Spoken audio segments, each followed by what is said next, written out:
My family excluded me from the will, what I discovered. At the reading changed the game completely. I was elbow-deep in garden soil when my phone rang. April sunshine warmed my back as I wiped my hands on my jeans and fished the vibrating device from my pocket. My sister's name flashed on the screen. "Emily," I answered, wedging the phone between my ear and shoulder as I continued pulling weeds from around my tomato plants. "Daniel." Her voice was tight, formal, the tone she reserved for uncomfortable conversations. "Dad's gone." The world tilted slightly beneath my feet. I sat back on my heels, soil crumbling through my fingers. "What do you mean, gone?" I asked, though I knew exactly what she meant. "He passed away this morning, peacefully, in his sleep." Emily's voice cracked slightly. "The funeral's on Saturday." My father and I hadn't spoken in nearly 2 years. Our last conversation had been a shouting match over my decision to quit my corporate job and buy a small farm upstate. "You're throwing away everything I built for you," he'd said. "Everything I taught you." "I'm sorry," I said automatically, unsure if I was apologizing for our estrangement or expressing condolences. "The reading of the will is Monday morning at Blackwell & Sons," Emily continued. 10 o'clock. I pulled a deep breath into my lungs. "I'll be there." "Daniel," Emily hesitated. "I think you should know. Dad made some changes to his will after your argument." The implication hung in the air between us. I closed my eyes against the sudden sting of tears. It shouldn't matter. I hadn't expected anything from my father. Yet somehow the confirmation that he'd carried his disappointment to the grave felt like a fresh wound. "I understand," I said quietly. "I'm sorry," Emily replied, and for once I believed her. "I tried to talk to him, but you know how stubborn he was." After we hung up, I sat in my garden for a long time, watching bees drift lazily between the flowering herbs. The farm had been my escape, my rebirth. At 35, after a decade of corporate ladder climbing that had left me hollow and perpetually exhausted, I'd cashed out my savings and purchased this neglected 20 acres. My father, CEO of Warren Investments, had seen it as a personal betrayal. Alexander Warren had built his empire from nothing, climbing from stock boy to stockbroker to founding his own investment firm. He'd expected his only son to follow in his footsteps, to take over the company he'd spent his life building. Instead, I'd walked away to grow vegetables and raise chickens. Now he was gone, and with him, any chance of reconciliation.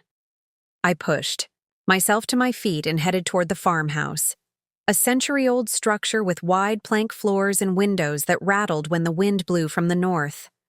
I would attend the funeral, pay my respects. I would go to the reading, even knowing I'd been cut out. I owed my father that much. Inside, I washed the dirt from my hands and splashed water on my face. When I looked in the mirror, I saw his eyes staring back at me. Warren eyes, Emily called them, steel gray and intense. I wondered if he'd recognized them in me during those final angry moments, or if all he'd seen was disappointment. The funeral would be in Manhattan, where my father had lived and worked his entire life. I would need to dig out my suit, unused since I'd left the city. I would need to face my family, their pitying glances. I would need to pretend it didn't hurt. I picked up my phone and called my neighbor, old Mr. Peterson, to ask if he could tend the chickens and water the seedlings for a few days. Then I booked a hotel room and arranged for a rental car. The next morning, as I packed an overnight bag, I came across a photograph tucked into the back of my dresser drawer, my father and me on a fishing trip when I was perhaps 10 years old. He had one arm slung around my shoulders, both of us grinning at the camera, holding up a modest-sized trout. I couldn't remember the last time I'd seen him smile like that. I slipped the photograph into my bag. Chapter 2. The Prodigal Son. The drive into Manhattan felt like traveling backward in time. With each mile, the open farmland gave way to suburbs, then dense urban sprawl, and finally the towering glass and steel of the city. By the time I navigated the familiar streets of the Upper East Side, my shoulders had crept up toward my ears, tension radiating through my body. 5 years ago, I'd walked these same streets in expensive suits, taken meetings in corner offices, lived in a sleek apartment with floor-to-ceiling windows and a view of Central Park. I'd been miserable, though I hadn't recognized it then. I parked at my hotel, checked in, and hung my one good suit in the closet. Then I sat on the edge of the bed and called my sister. "I'm in town," I said when she answered. "Good," Emily replied. "Can you meet for dinner? There are some things we should discuss before tomorrow." We agreed to meet at a small Italian restaurant we'd both frequented years ago. I arrived early and claimed a corner table, watching the door as I nursed a glass of red wine. Emily entered precisely on time, dressed in a charcoal pencil skirt and cream blouse, her dark hair pulled into a sleek chignon. At 38, she was the perfect image of a successful corporate attorney. Polished, confident, intimidating. The hostess practically tripped over herself, escorting my sister to the table. "Daniel." She offered her cheek for a kiss, then slid into the chair across from me. "You look healthy." I suppressed a smile. In our family, healthy had always been code for, "You've gained weight." In truth, I had gained weight since leaving the city. Muscle weight, from actual physical labor rather than hours on a treadmill, in an overpriced gym. "You look tired," I replied, because it was true. Beneath her perfect makeup, shadows lurked under her eyes. "It's been a difficult week." She signaled to the waiter for wine. Once we'd ordered, Emily fixed those Warren eyes on me. "I wanted to warn you about tomorrow. The funeral will be political." "Political?" "Dad's business associates will be there. Board members, clients." She sipped her wine. "They'll all be wondering who's taking over the company." I set down my glass. "That's not my concern anymore, Emily. I walked away, remember? And yet you're the only one with Warren blood who understands the business." Her voice held an edge. "I'm a lawyer, not a financier. Megan's barely out of college." Megan was our half-sister, the product of our father's brief second marriage to a woman 20 years his junior. At 23, she was studying art history at Columbia and had never shown the slightest interest in Warren investments. "Dad must have had a succession plan," I said. Emily's mouth tightened. "Of course. Bradford Miller will be interim CEO until a permanent replacement is found." Miller had been my father's right hand for as long as I could remember, a shrewd businessman with ice in his veins. I'd never trusted him. "The board will vote next month," Emily continued, "but it's essentially a formality. Miller has been positioning himself for years. And you're not happy about it." She looked away. "It's not what Dad would have wanted. Not really. But after you left..." She shrugged one elegant shoulder. Our food arrived, and we ate in silence for several minutes. Finally, Emily spoke again, her voice softer than before. "He missed you, you know, even if he'd never admit it." I pushed pasta around my plate. He had a funny way of showing it. "You know how he was. Pride was everything."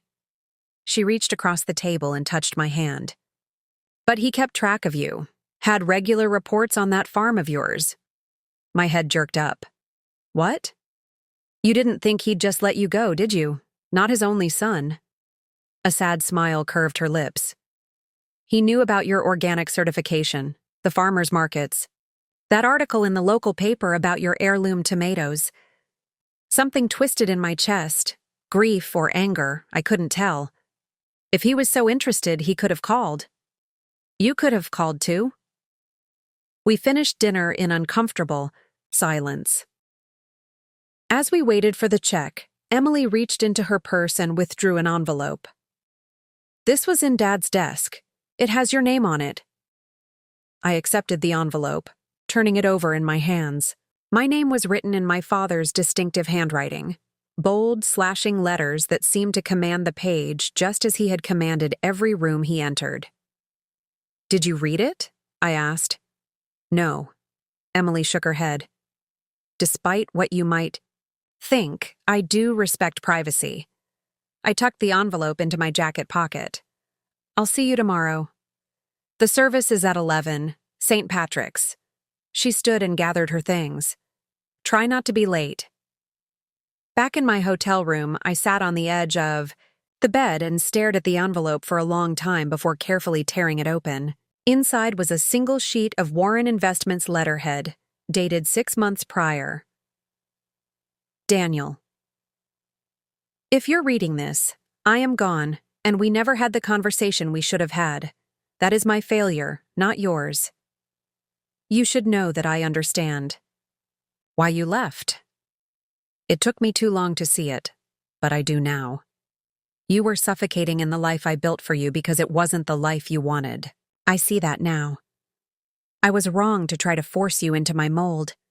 A man must find his own path. That's what I did, all those years ago, and what you've done now. In that, at least, you are truly my son. I have made provisions that may surprise you. Trust yourself, Daniel. You have Warren blood, and Warrens always find a way. Father. I read the letter 3 times, searching for hidden meanings, for the anger that had characterized our last interactions. Finding none, I carefully folded it and returned it to the envelope. What provisions had he made? Emily had already confirmed I'd been cut from the will, hadn't she? I replayed our conversation in my mind. She'd implied it strongly, but never stated it outright. I set the letter on the nightstand and lay back on the bed, staring at the ceiling. For the first time, I allowed myself to feel the full weight of my father's death, the finality of it, the conversations we would never have, the reconciliation that had slipped through our fingers. Sleep was a long time coming. Chapter Thursday. The funeral St. Patrick's Cathedral loomed against a steel-gray sky that threatened rain. I adjusted my tie, the only one I still owned, and joined the somber procession filing through the massive doors. The cathedral was already half full, a sea of dark suits and subdued dresses. I recognized faces from my former life, executives, bankers, politicians. Alexander Warren had been a powerful man, and the attendance at his funeral reflected that power. I spotted Emily near the front, sitting beside our stepmother, Catherine. At 45, Catherine was still striking, her blonde hair artfully highlighted, her black dress designer. She'd been married to our father for 6 years, divorced for 17, yet had maintained a cordial relationship with him for Megan's sake.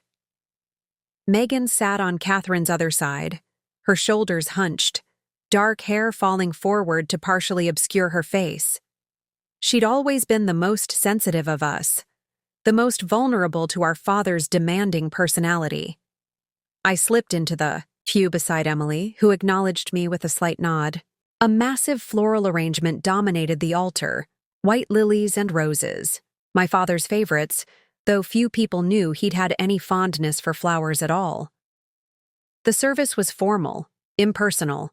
A priest who had never met my father spoke of his accomplishments, his philanthropy, his legacy. 3 business associates delivered eulogies that focused primarily on his financial acumen and vision. None of them mentioned his booming laugh, his secret sweet tooth, his surprisingly gentle way with dogs, or how he'd taught me to fly fish on summer weekends in the Catskills. None of them knew the man behind the power. Emily spoke last, her voice clear and controlled as she recounted anecdotes that painted a slightly more personal picture. Still, she maintained the veneer of professionalism our father had always demanded in public. When it was over, we followed the casket out into a light drizzle. The burial would be private, family only, at the cemetery where our mother had been laid to rest 20 years earlier. As we waited for the cars, Bradford Miller approached me, hand extended. He was tall and lean, with silver-streaked dark hair, and the kind of tan that came from expensive vacations rather than honest work outdoors. "Daniel, it's been a while." His handshake was firm, his smile practiced. "Your father spoke of you often." "Did he?" I couldn't keep the skepticism from my voice. "Oh, yes. He was quite proud of your agricultural endeavors." Miller's eyes didn't match his smile, although he might not have expressed it to you directly. "Thank you for sharing that," I said, not believing him for a moment. Miller lowered his voice confidentially. "I know we've had our differences in the past, but I hope we can put those aside. Your father built something remarkable, and I intend to honor his legacy by taking Warren Investments to new heights." Translation: "Don't rock the boat, except that I'm taking what might have been yours."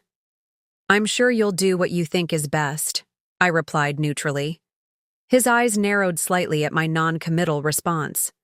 "I hope you'll be at the reading tomorrow. There are some matters that will require your attention." Before I could respond, he was pulled away by another mourner, leaving me with an uneasy feeling. What did Miller know about my father's will that I didn't? At the cemetery, rain fell steadily as we gathered around the open grave. Megan clutched a single white rose, tears streaming down her face.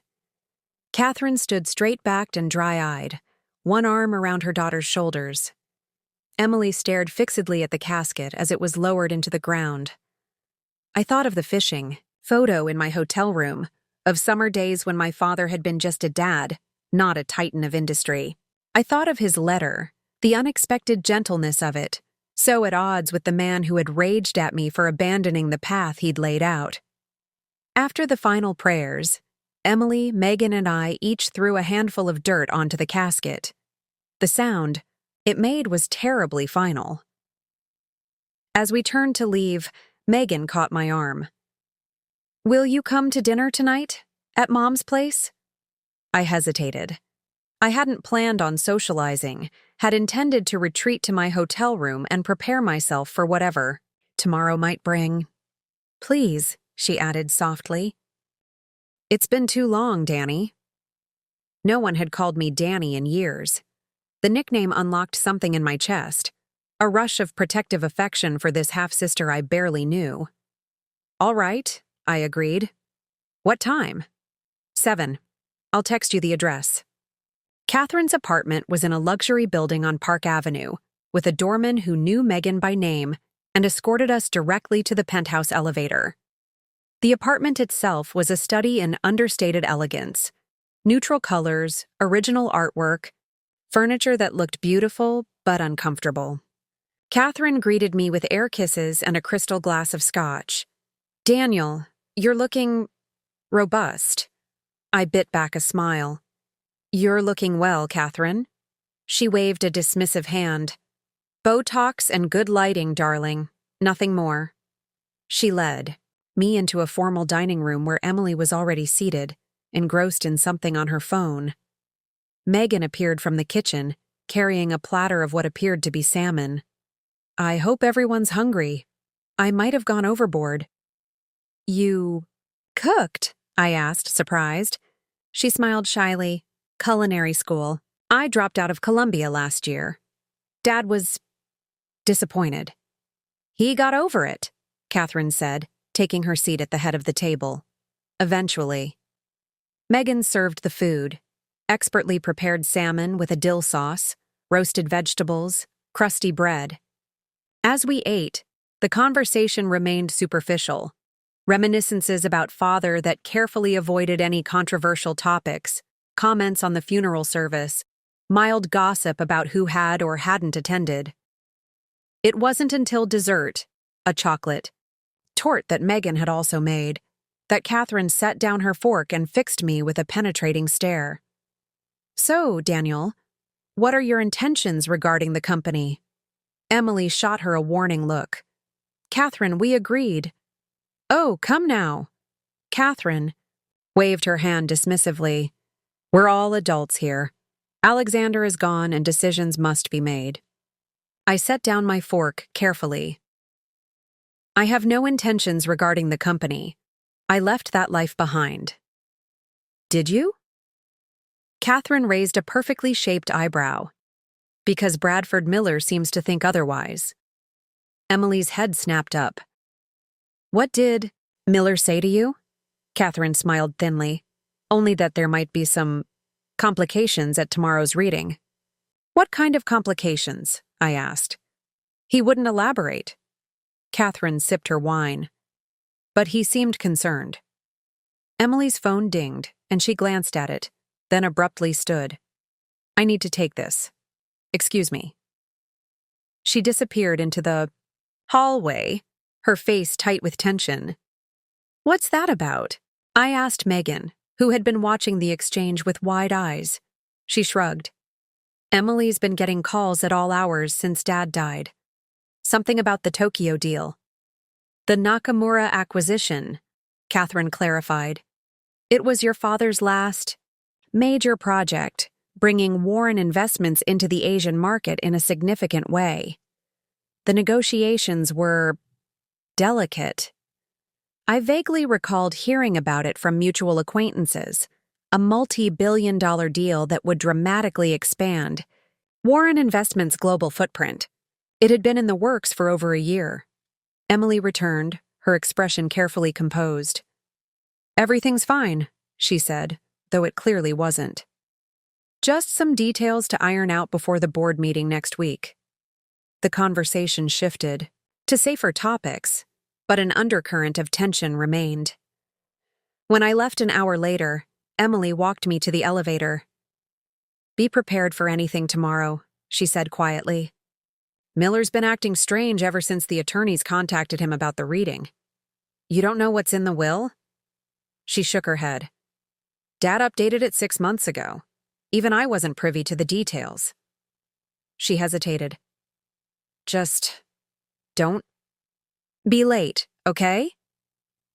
As the elevator doors closed between us, I wondered what my father had written in his last will and testament that could possibly make Bradford Miller nervous, and why Emily, who had always been father's confidant, seemed equally in the dark.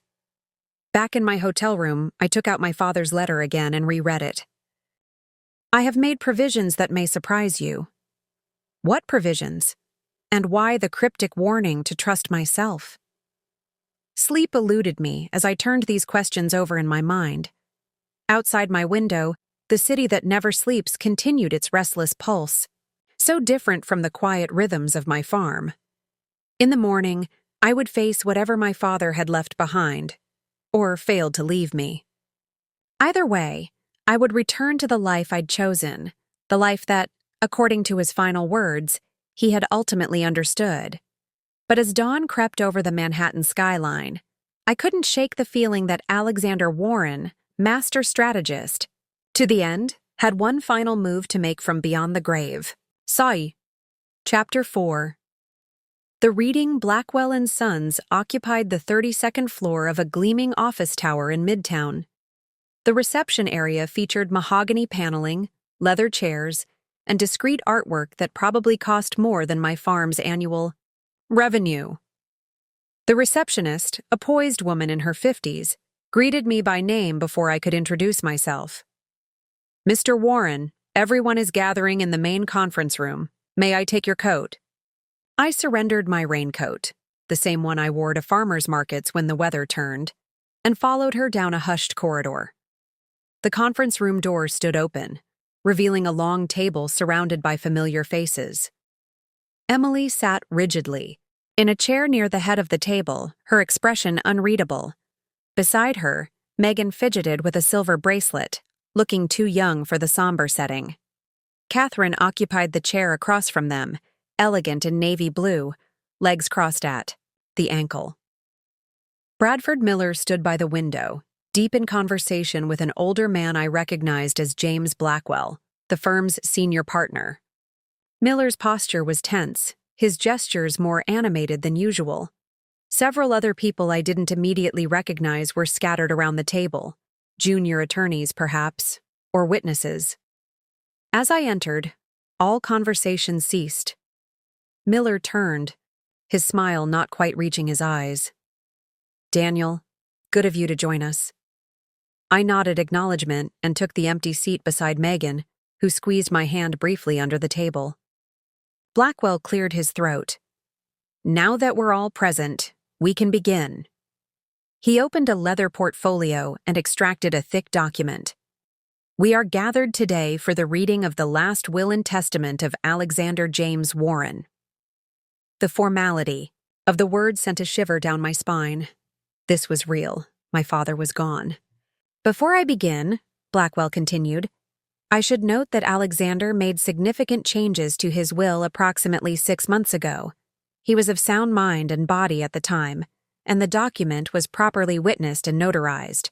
Miller shifted in his seat, his jaw visibly tight. "I will summarize the main provisions, after which copies will be provided to the relevant parties." Blackwell adjusted his reading glasses. "First, to Catherine Warren, former spouse, Alexander leaves the sum of $5 million, with his gratitude for your care of Megan and his wishes for your continued good health." Catherine nodded, unsurprised. She and my father had maintained a cordial relationship after their divorce, united in their concern for Megan's welfare. "To Megan Warren, daughter, Alexander leaves the sum of $10 million to be held in trust until her 30th birthday, with yearly disbursements of $200,000 for living expenses. Additionally, he leaves his collection of Impressionist art, currently valued at approximately $12 million, and his vacation home in the Hamptons." Megan's eyes widened, her hand flying to her mouth. The art collection had been my father's pride and joy, begun with a single Monet he'd purchased with his first major bonus. "To Emily Warren, daughter, Alexander leaves the sum of $15 million, his Manhattan penthouse apartment, and his shares in various non-Warren investments holdings, detailed in Appendix A." Emily's expression didn't change, but her knuckles whitened around the pen she held. Blackwell turned a page, then looked directly at me.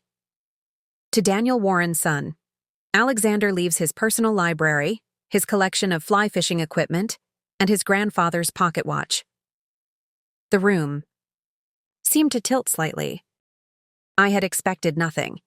Yet somehow, this token inheritance felt worse. Personal items of sentimental value, but none of the wealth he had accumulated over a lifetime. Megan made a small sound of distress. Emily's face flushed with what looked like anger. Catherine watched me with something approaching pity. But Blackwell wasn't finished.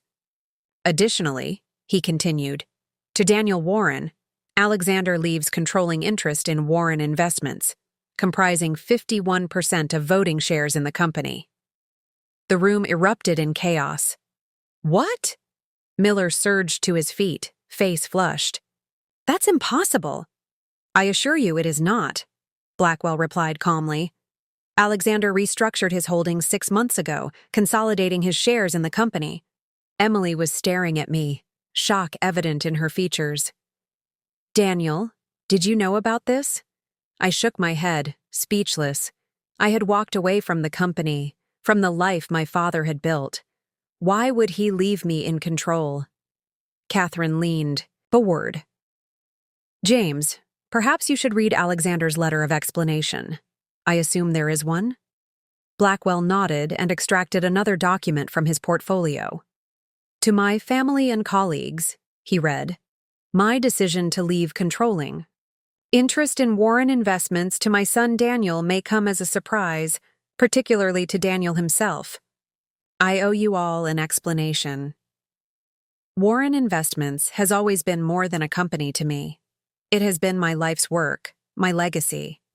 In recent years, I have watched as the company's focus has shifted from what I intended, a family business built on integrity and personal relationships, to something colder, more corporate, more focused on quarterly profits than long-term stability.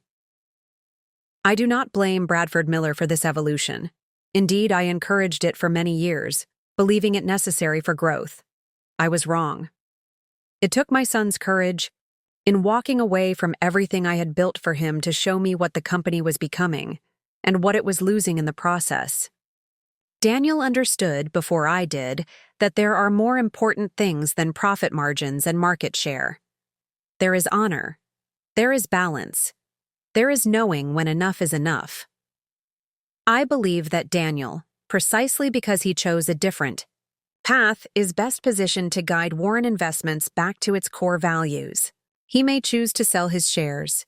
He may choose to take an active role in leadership. He may choose a middle path. Whatever he decides, I trust his judgment in a way I have come to distrust my own. To Bradford and the board, I ask that you give my son the respect he deserves as majority shareholder and work with him in good faith. To my daughters, support your brother in this transition, as I know he has always supported you. And to Daniel, forgive an old man's stubborn pride. I couldn't find the words to tell you in life how much I respected your choice, even as it broke my heart. I hope this final gesture speaks for me. With love and faith in all of you, Alexander Warren. Silence fell as Blackwell finished reading. I stared at the table, unable to process the enormity of what had just happened. My father hadn't disinherited me. He had given me everything. Miller was the first to recover. "This is preposterous," he snapped. "Daniel has no experience running a company of this magnitude. He's been playing farmer for 5 years. Bradford," Blackwell said mildly, "I suggest you moderate your tone. Like it or not, Daniel is now your majority shareholder." Miller's face contorted with barely suppressed rage. He gathered his papers and stormed from the room without another word. Blackwell turned to me. "There are numerous details to discuss, Mr. Warren. Tax implications, board notifications, regulatory filings. Perhaps we should schedule a private meeting later this week?" I nodded numbly, still trying to comprehend the situation. Catherine stood, straightening her jacket. "Well, this has been enlightening. Daniel, we should talk soon." She squeezed Megan's shoulder. "Coming, dear?" Megan hesitated, then shook her head. "I'll stay with Danny for a bit." When the room had cleared except for Emily, Megan, and me, my older sister finally spoke. "Did you know?" Her voice was carefully neutral. "No," I said. "I had no idea." She studied my face, then seemed to accept my answer. "What will you do?" It was the question I'd been asking myself since Blackwell's revelation. What would I do with a multi-billion-dollar company I'd walked away from 5 years ago? "I don't know," I admitted. "I need time to think." Emily gathered her things. "Don't take too long. Miller will be rallying the board against you as we speak." She paused at the door. For what it's worth, I think Father made the right choice. After she left, Megan moved to the chair beside me. "Are you okay?" I ran a hand through my hair. "I'm not sure. It's a lot to process." She smiled wryly. "Tell me about it." "I just wanted to go to culinary school, and now I own a $12 million art collection." That startled a laugh out of me. "What will you do with it?" "Donate most of it, probably. Keep 1 or 2 pieces that really speak to me." She fidgeted with her bracelet again. "What about you? Will you sell the company?" I thought about my father's letter, both the private one he'd left me and the explanation Blackwell had read. "Trust yourself, Daniel. You have Warren blood, and Warrens always find a way." "I don't know," I said again. "But I think I need to understand why he did this before I make any decisions." Megan nodded. "That makes sense." We sat in companionable silence for a few minutes. Then she asked, "Will you come back to the city?" The question hit me like a physical blow. Return to Manhattan? To the corporate world I'd fled?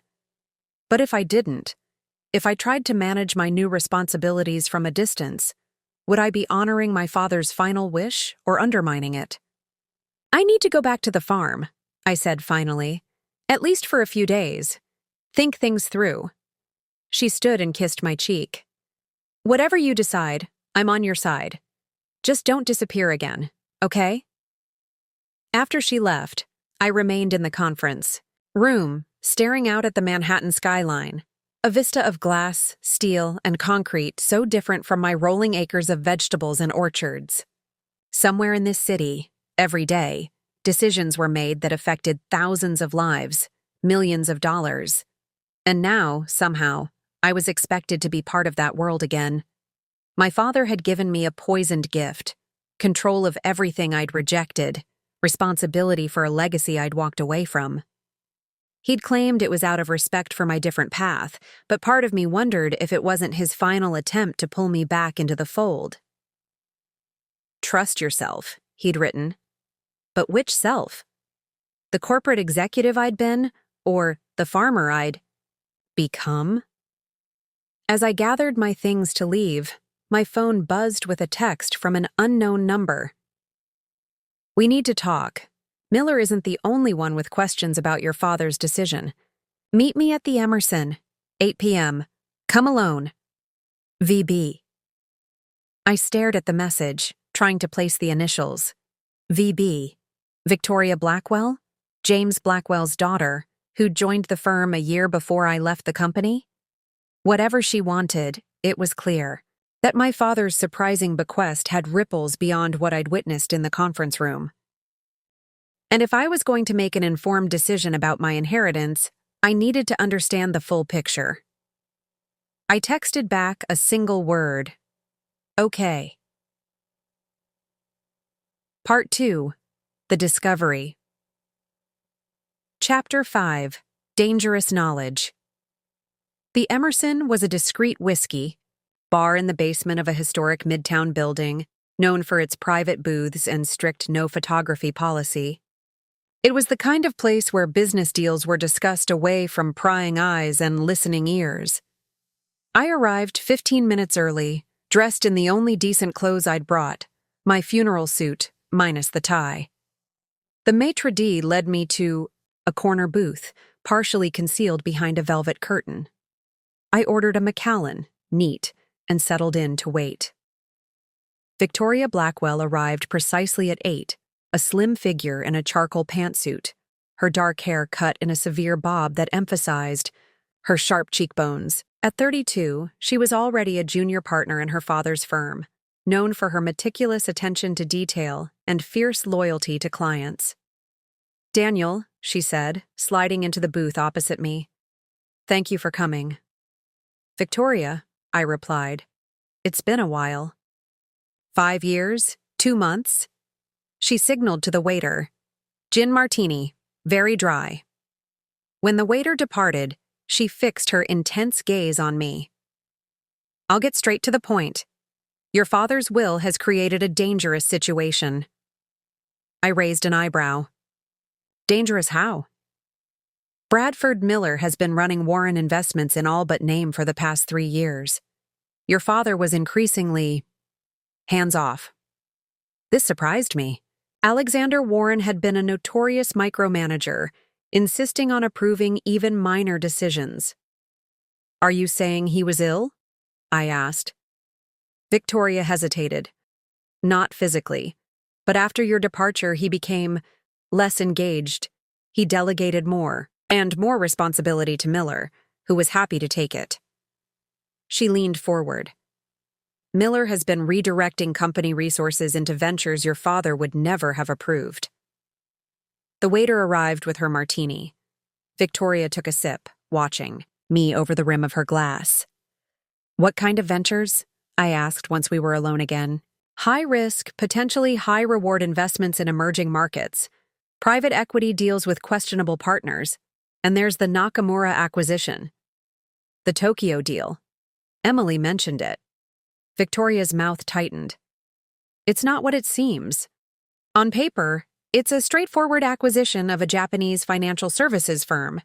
In reality," she glanced around, then lowered her voice. "In reality, Miller is using it to obscure a series of transactions that would never pass regulatory scrutiny." I frowned. "Are you saying he's breaking the law?" walking the line very carefully. Nothing that would trigger immediate red flags, but creating a pattern that could potentially be used for money laundering or tax evasion. She took another sip of her martini. Your father began to suspect something wasn't right about 6 months ago. That's when he changed his will.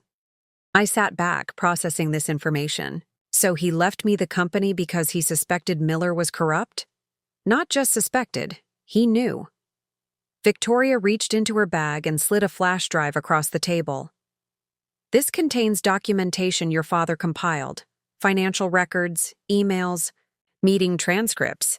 He was building a case. Why didn't he just fire Miller? Without concrete proof, it would have been his word against Miller's. And Miller has cultivated strong relationships with the board. She tapped the flash drive. This isn't enough for legal action yet, but it's enough to raise serious questions.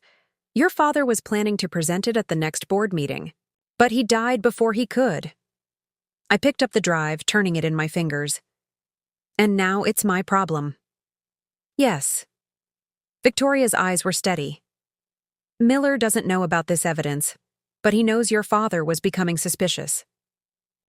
That's why he's so alarmed by the changes to the will. He thought he had more time. Time for what? To complete the Nakamura deal. Once it's finalized, certain aspects become much harder to untangle. She checked her watch. The final paperwork is scheduled to be signed next week. I pocketed the flash drive. Why are you telling me this? Why not go to the authorities? Because I'm your father's attorney, not a whistleblower. And because he asked me to trust you with this information if anything happened to him. Her expression softened slightly.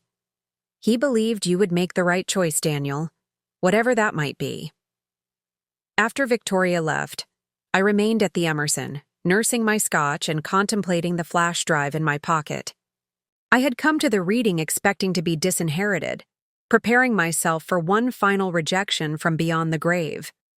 Instead, I'd been handed not just a company, but a potential scandal that could destroy everything my father had built.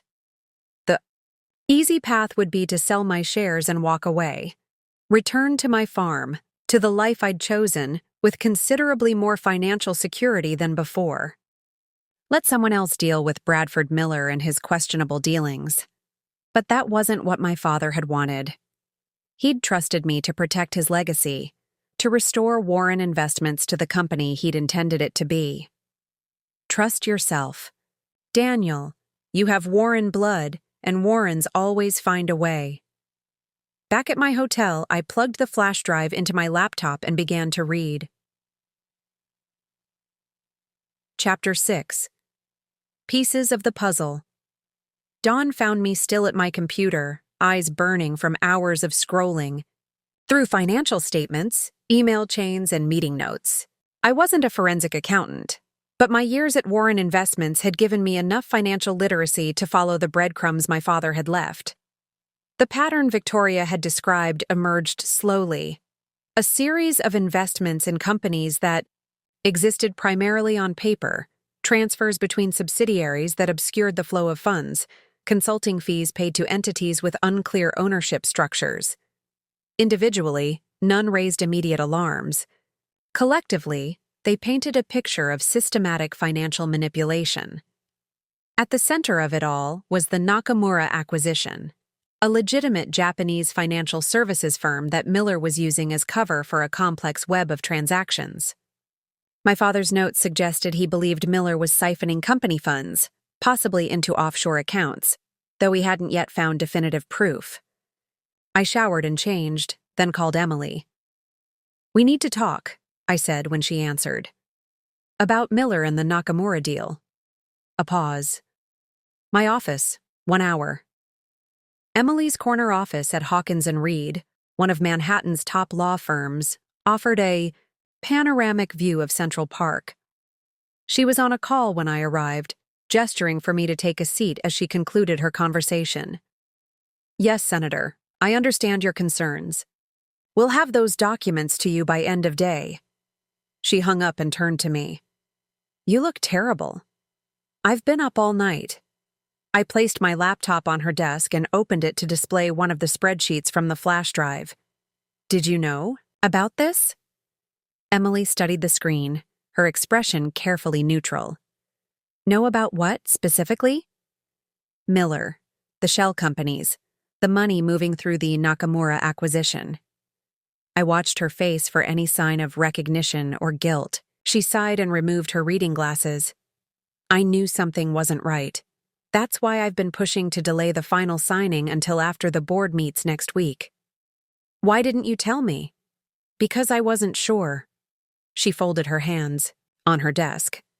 "I'm not involved in the company's day-to-day operations, Daniel.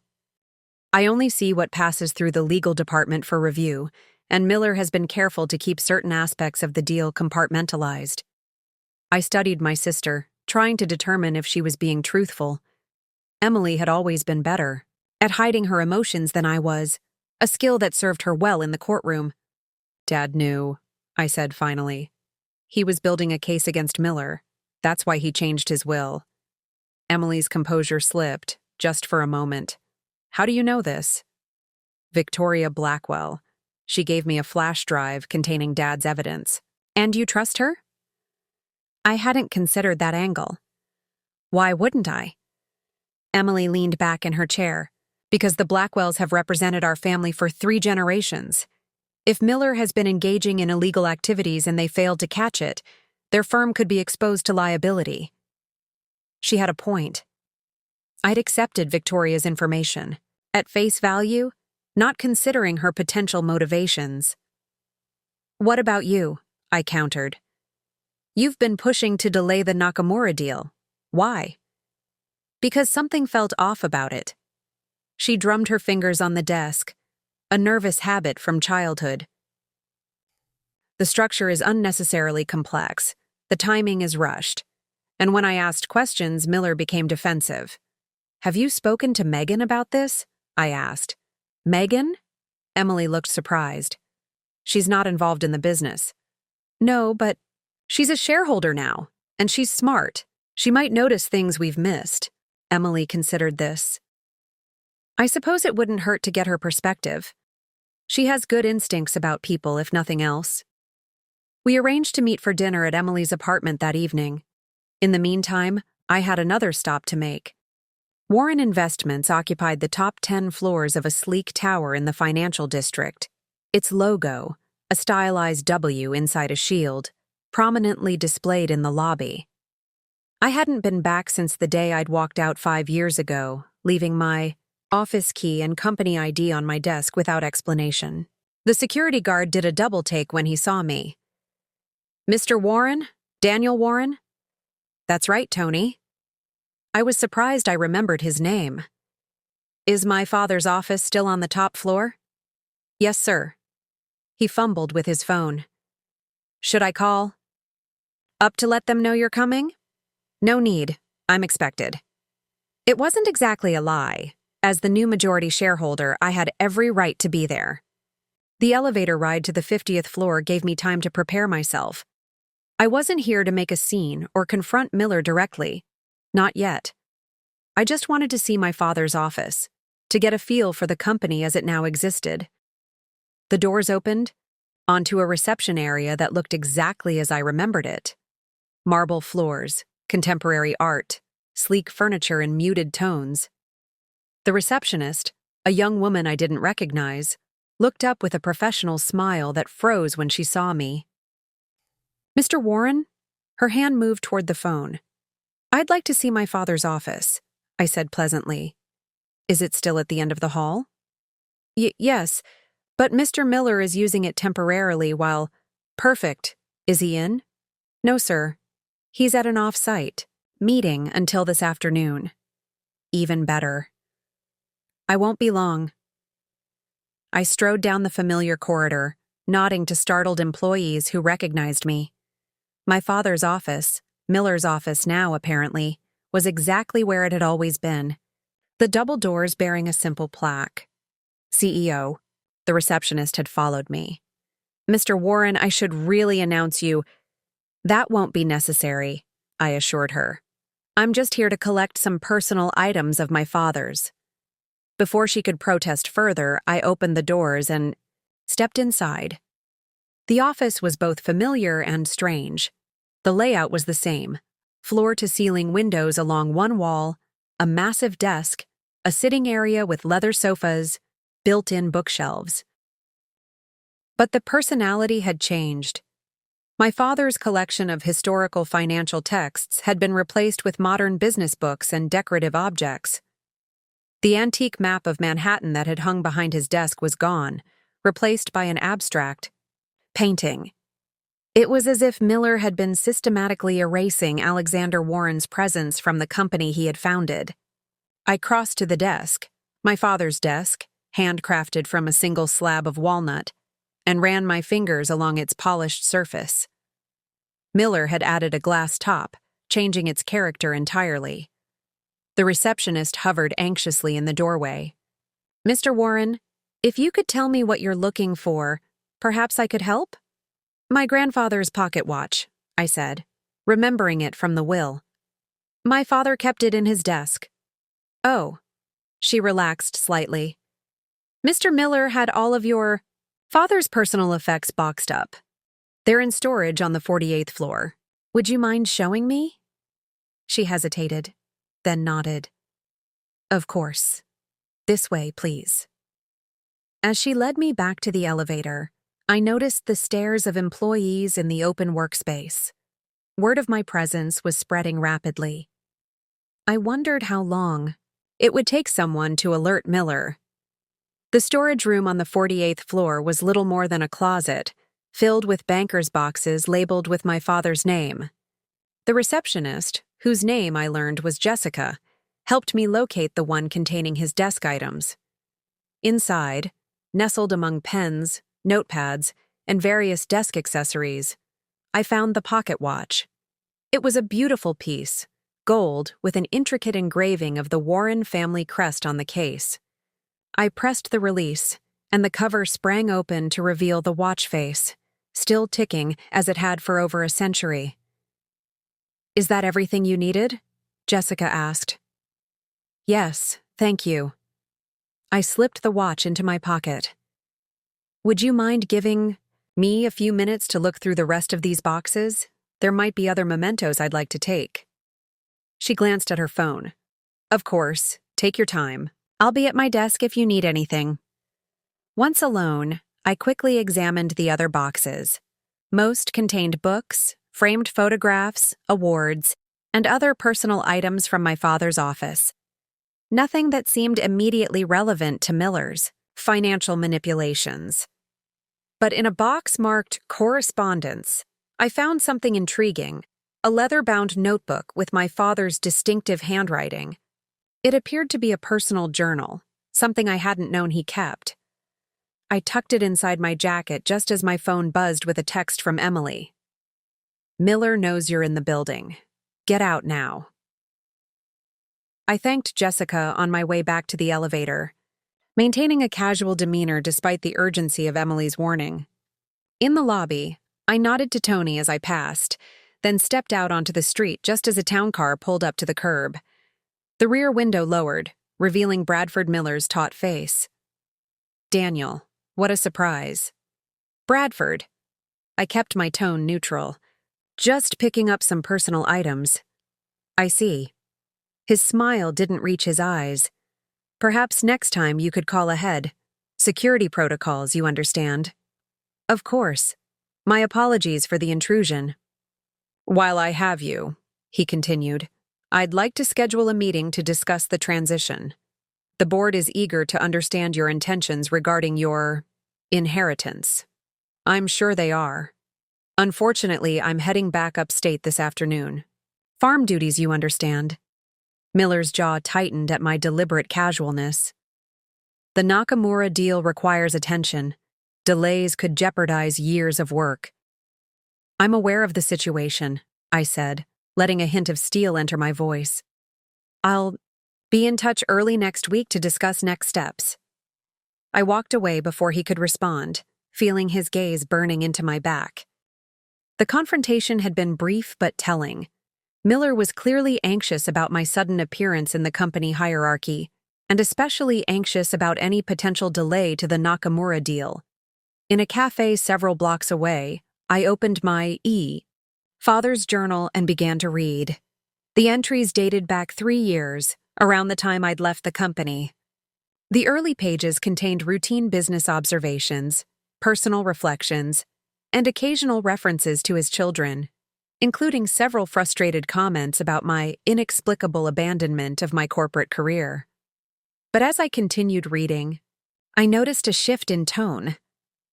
About a year ago, my father had begun questioning certain business decisions, particularly those championed by Miller.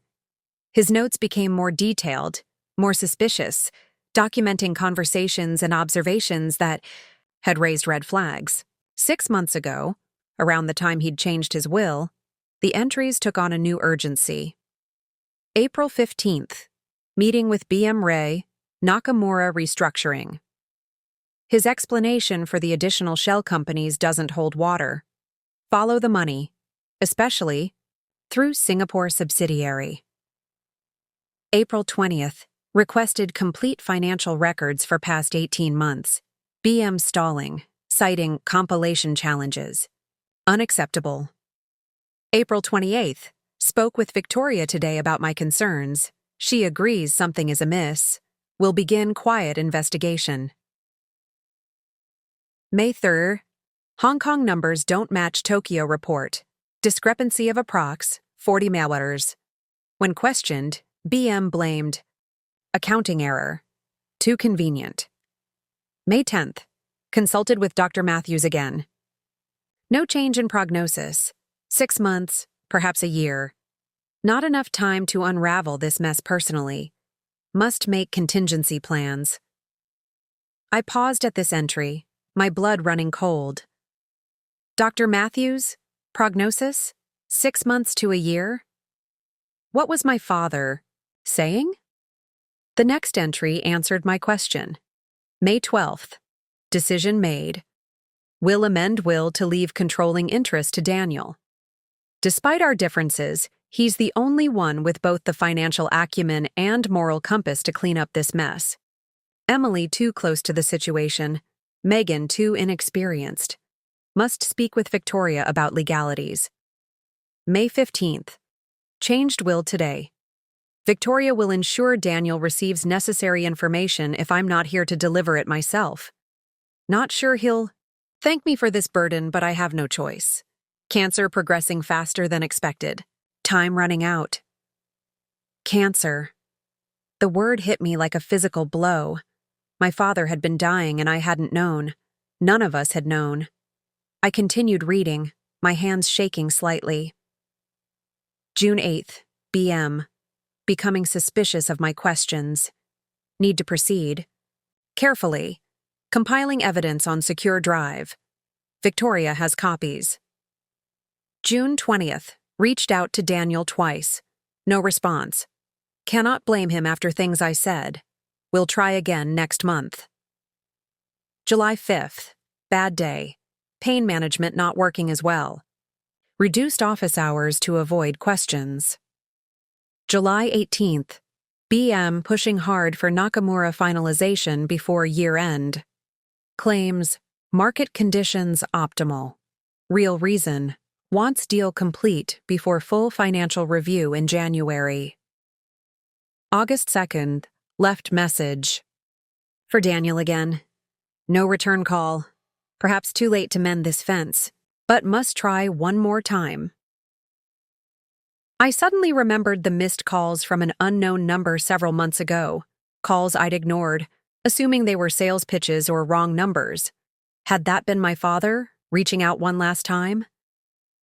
The entries became increasingly sporadic in the final months, many focusing on his declining health rather than business concerns. The last entry, dated just 2 weeks before his death, was brief. I've done what I can to protect the company. The rest is up to Daniel. I hope he can forgive me, both for my failures as a father and for the burden I'm placing on his shoulders. I am proud of the man he's become, even if it wasn't the man I tried to shape. I closed the journal, a lump in my throat. All this time, I'd believed my father had died angry with me, disappointed in my choices. Instead, he'd been proud. He'd been trying to reach out. And in his final act, he'd trusted me above all others to protect his legacy. The revelation changed everything. This wasn't just about honoring my father's last wishes anymore. It was about fulfilling a trust he'd placed in me, a trust I'd nearly rejected out of hand. I texted Emily. Need to talk before dinner. Something I found in Dad's things. Meet at your place at 5? Her reply came almost immediately. We'll be there. Bring whatever you found. And Daniel, be careful. Miller is livid about your visit. I pocketed my phone and signaled for the check. It was time to face the reality of my inheritance, not just the wealth and power, but the responsibility and danger that came with it. Chapter 7. Family Council. Emily's apartment occupied the top floor of a renovated brownstone in the West Village, a deliberate choice, she'd once told me, to separate her home life from the corporate world of Midtown. The space reflected her personality, elegant but comfortable, with clean lines and warm colors. She answered the door in jeans and a cashmere sweater, her work persona temporarily set aside. You're early. Sorry, I didn't want to sit in that hotel room any longer. I followed her into the living room, where floor-to-ceiling bookshelves lined one wall and large windows overlooked a small garden below. Wine? She was already moving toward the kitchen. I think we both could use it. Please. She returned, with 2 glasses of red wine, and sat across from me. So, what did you find? I placed the journal on the coffee table between us. Dad's personal diary. He kept it for at least 3 years. Emily stared at it, making no move to pick it up. And? He had cancer, terminal. That's why he changed his will. Her face drained of color. What? He was diagnosed at least 6 months ago, given a year at most. I pushed the journal toward her. It's all in there, along with his suspicions about Miller, his investigation. Everything. Emily's hands trembled slightly as she picked up the journal and began to read. I watched her expression shift from shock to grief to anger as she absorbed our father's private thoughts. Why didn't he tell us? She whispered finally, closing the book. We could have helped him. I think he was trying to protect us, I said gently. And he was trying to handle the Miller situation himself, at least until he was sure of his suspicions. Did you see these entries? She flipped back through the pages. He called my office 3 times in September. I was in Tokyo for the preliminary Nakamura negotiations. My assistant never mentioned it. Miller could have intercepted the messages, I suggested. If he knew Dad was suspicious, he might have been monitoring his communications. Emily set down the journal and took a long sip of wine.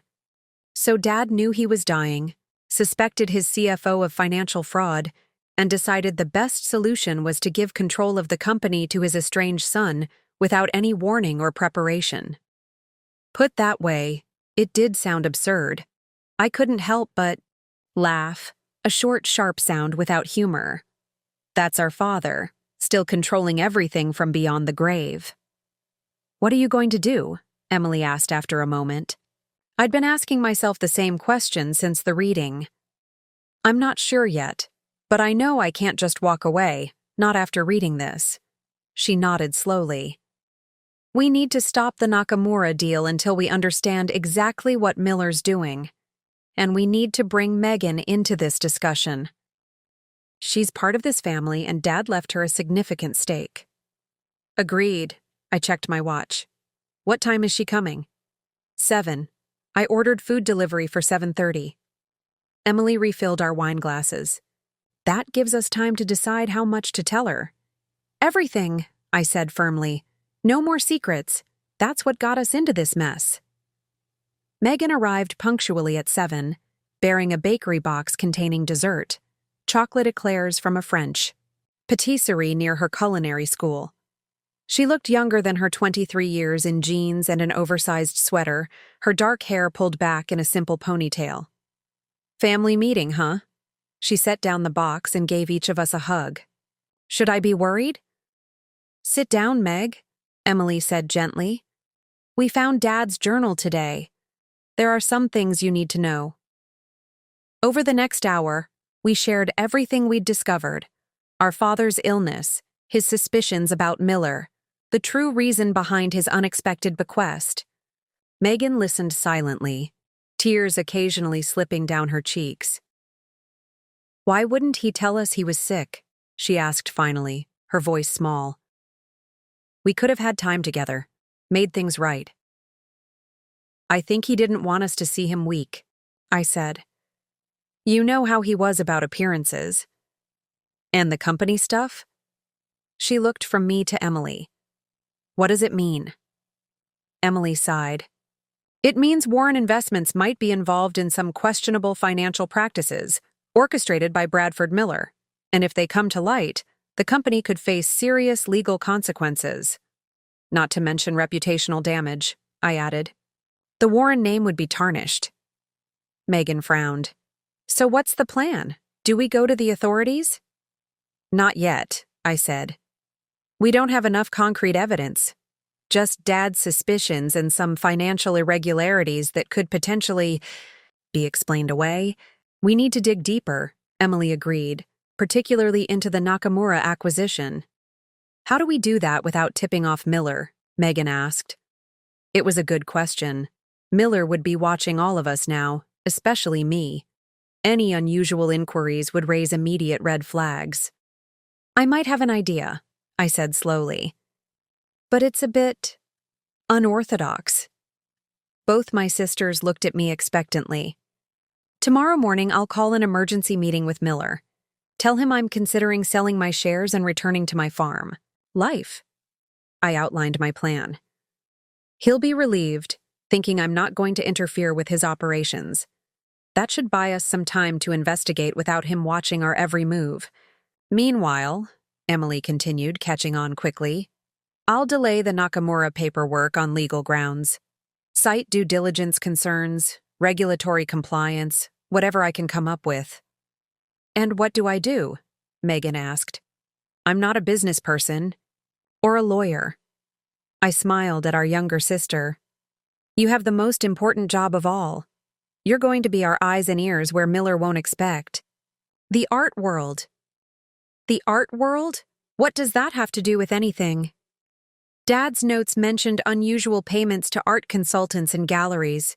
It's a common method for moving money discreetly. Artwork isn't subject to the same reporting requirements as cash transactions." I leaned forward. "You've just inherited a major art collection. It would be perfectly natural for you to start building relationships in that world, asking questions about valuation, provenance, recent sales."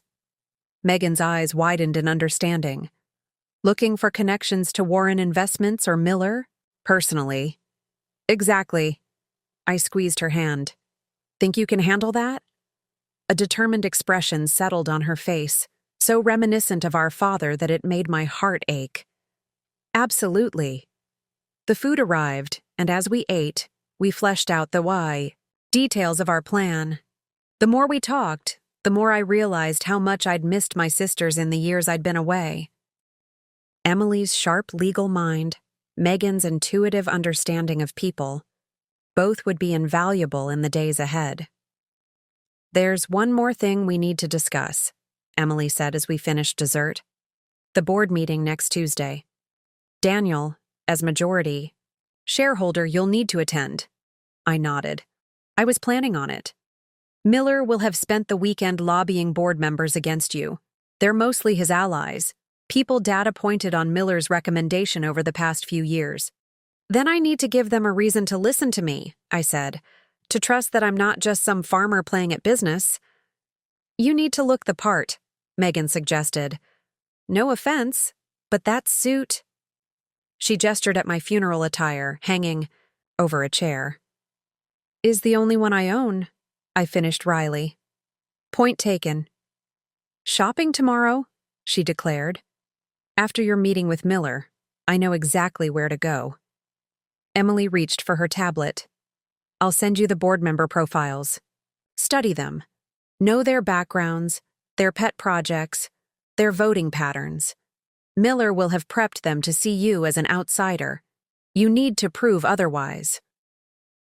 As the evening wound down, a sense of resolve had replaced the shock and confusion of the past days. We had a plan, not a perfect one perhaps, but a starting point. Together, we might be able to uncover the truth about Miller's activities and protect our father's legacy. When I returned to my hotel room that night, I found myself standing at the window, looking out at the city lights. The farm seemed very far away, another life, belonging to another person. Here, I was Alexander Warren's son again, heir to his company, his problems, his responsibilities. I took out my grandfather's pocket watch, its steady ticking a reminder of continuity, of the Warren legacy that stretched back generations. My father had trusted me to protect that legacy. I wouldn't let him down. Tomorrow, the real work would begin. Chapter 8. The Opening Gambit. I met Bradford Miller at 9 the next morning in a coffee shop near Warren Investments headquarters. Neutral territory, deliberately casual. He arrived precisely on time, immaculately dressed in a tailored suit that probably cost more than my farm's quarterly revenue. Daniel. His handshake was firm, his smile practiced. Thank you for making time. I know this has been a surprising week for you. That's one word for it. I gestured to the chair across from me. I'd deliberately arrived early to claim the seat with its back to the wall, forcing Miller to sit with his back to the door. A small psychological advantage. I've ordered for us, I added. Black coffee, 1 sugar, still your preference? A flicker of surprise crossed his face. Yes, thank you. Some things you don't forget. I leaned back, deliberately relaxed. Like how to read a balance sheet, or recognize creative accounting when you see it. Miller's expression remained pleasant, but his eyes hardened. I'm not sure I follow. Let's not play games, Bradford. My father changed his will for a reason. Indeed, as he explained in his letter, he admired your alternative lifestyle. Miller's tone made it clear what he thought of my farming career. I smiled thinly. We both know there was more to it than that. The waiter arrived with our coffees, providing a momentary reprieve from the tension. When he left, Miller spoke again, his voice carefully modulated. Whatever your father's reasons, we now face a practical dilemma. You haven't been involved with the company for 5 years. The business environment has changed. Our strategies have evolved. And we are in the midst of the most significant acquisition in our history. The Nakamura deal, I nodded. I've been briefed. Then you understand its importance. Any delay could jeopardize years of careful negotiation. I sipped my coffee, making him wait. That's actually why I wanted to meet. I'm considering my options regarding my inheritance. Miller leaned forward slightly, interest sharpening his gaze. Options? I've built a life I value, Bradford. One that doesn't include corporate boardrooms or quarterly earnings reports. I set down my cup. I'm not convinced returning to Warren Investments would benefit anyone, myself or the company. A sensible perspective. Miller couldn't quite hide his relief. There are several paths forward that could allow you to honor your father's wishes while maintaining your current lifestyle. Such as, you could appoint a proxy to represent your interests at board meetings, or establish a voting trust, or... He hesitated, then continued smoothly. You might consider divesting your shares to someone who shares your father's vision for the company. Someone like you? I asked mildly. Miller spread his hands in a gesture of false modesty. I've dedicated my career to Warren Investments. Your father trusted me to guide the company's strategy for years. It would be a natural transition. And what would such a divestiture look like, financially speaking? I'd ensure you received fair market value, of course. His eyes calculated rapidly. Perhaps with a premium, given the controlling interest. Generous, I murmured. And the timeline? I assume you'd want to finalize before the Nakamura deal closes. That would be ideal, Miller agreed quickly. For stability, you understand. Of course. I finished my coffee. I'll need to consult with my financial advisors naturally. And I'm planning to attend Tuesday's board meeting regardless, to get a better sense of the company's current position. A flash of annoyance crossed Miller's face before he controlled it. That seems unnecessary if you're leaning toward divesting.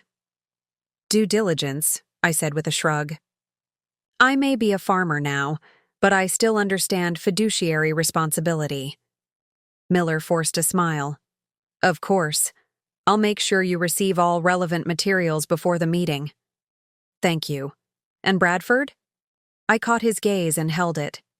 I'd appreciate if this conversation remained between us for now. I wouldn't want to create unnecessary speculation. Absolutely. He nodded, already mentally drafting the offer he'd make for my shares. Discretion is paramount in these matters. We parted with another handshake, his grip slightly more enthusiastic than before. As I watched him stride away, phone already at his ear, I felt a grim satisfaction. Phase 1 of our plan was complete. Miller believed I was looking for a graceful exit, which would make him less vigilant about our investigations. My next stop was the law offices of Blackwell & Sons, where I'd arranged to meet Victoria privately.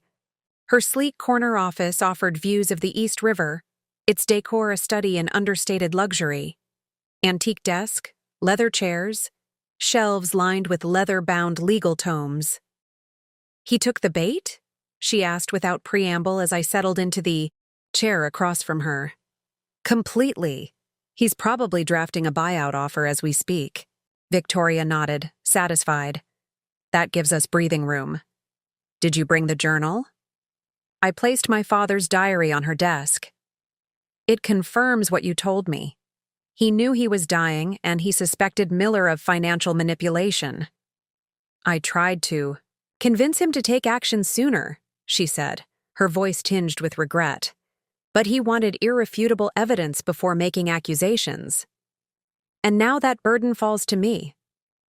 I leaned forward. I need to understand exactly what we're dealing with. In plain English, not legal or financial jargon, what is Miller doing and why is it dangerous? Victoria considered for a moment, choosing her words carefully. At its core, Miller is using the Nakamura acquisition to disguise a massive extraction of value from Warren Investments. He's created a labyrinthine structure of subsidiaries, holding companies, and special-purpose vehicles that obscure the flow of funds. To what end? Personal enrichment, primarily. He's positioned himself to skim millions from the transaction through consulting fees, service agreements, and artificial price differentials between the various entities involved. She tapped her pen against the desk. But there's more to it than simple greed. The structure he's created could potentially be used for money laundering. For whom? That's the million-dollar question. Victoria opened a drawer and withdrew a folder. Some of the entities in the acquisition chain have connections to individuals with questionable backgrounds, nothing definitively criminal, but enough red flags that a thorough due diligence would raise serious concerns. She spread several documents across the desk: corporate registrations, ownership structures, transaction records. These individuals operate primarily in emerging markets with weak regulatory oversight. They've been investigated for corruption and sanctions violations in the past, though never formally charged. I studied the papers, recognizing a pattern, similar to what I'd seen in my father's notes. And Miller is connecting Warren Investments to these people. Indirectly, yes, through several layers of intermediaries. Victoria's expression was grave. If these connections become public, the reputational damage to Warren Investments would be severe. And if regulatory authorities determine that Miller, acting as CEO, knowingly facilitated illegal transactions, both he and the company could face criminal charges. What about the board? Are they complicit? I don't believe so. Miller has carefully compartmentalized information, presenting each piece of the transaction in isolation so the overall pattern isn't visible. She gathered the documents back into the folder. That's why your father was so concerned. As founder and former CEO, he would be implicated if any wrongdoing came to light, even if he wasn't directly involved. And now that liability falls to me, I said grimly. Yes. As majority shareholder, you could be held responsible if you fail to act on information suggesting potential wrongdoing. Victoria handed me the folder. This contains the most crucial documentation. Study it before Tuesday's board meeting. I will. I stood to leave, then paused. Victoria, why are you helping me? You're taking a significant professional risk. She was silent for a moment, her expression softening slightly. The inheritance. Your father was more than a client. To me, he was a mentor. Victoria's gaze drifted to the photograph on her office wall. My father shaking hands with the mayor at the groundbreaking of the children's hospital wing that bore our family name. When I was fresh out of law school, drowning in student debt, he took a chance on me. Said he saw something in me that reminded him of himself when he was young. I studied the photograph, seeing my father's confident smile, the same one he wore in board meetings, at charity galas, and at home when he told me I could accomplish anything. The same smile that had been absent in those final months. I know what people are saying about him now, Victoria continued, her voice hardening. But the Alexander Blackwood I knew for 15 years was a man of integrity. Whatever happened, there has to be more to the story. I slipped the folder into my briefcase. Thank you, Victoria, I mean it. As I left her office, the weight of responsibility settled more firmly across my shoulders. 3 weeks ago, I had been content managing our company's European operations from London, far from headquarters, far from my father's shadow. Now, with his unexpected death and the subsequent allegations of financial impropriety, I was thrust into a role I'd spent years avoiding. The marble lobby of the Blackwood Tower gleamed under the afternoon sun streaming through the floor-to-ceiling windows. Employees nodded respectfully as I passed, their expressions a mix of sympathy and curiosity. News traveled fast in a company like ours. By now, everyone knew that Alexander Blackwood's estranged son had returned to take the helm, and that a storm was brewing. Outside, my driver, Marcus, stood waiting beside the town car. "Home, Mr. Blackwood?" he asked, opening the door. I hesitated. Home. My father's penthouse, which I had inherited along with everything else. I hadn't slept there once since returning to the States. No, I decided. Take me to the Princeton house. Marcus raised an eyebrow but said nothing. The family estate in Princeton was where I'd grown up, and where my mother still lived, alone since their separation 5 years ago. I needed to talk to her before diving into whatever Victoria's folder contained. As we drove out of the city, memories flooded back. Sunday dinners, arguments about my future, the day I announced I was moving to London. My father's disappointment, carefully masked behind statements about spreading our global footprint. And then our last conversation, a tense phone call 2 days before his heart attack, when he'd asked me to come home. "There are things we need to discuss," he'd said.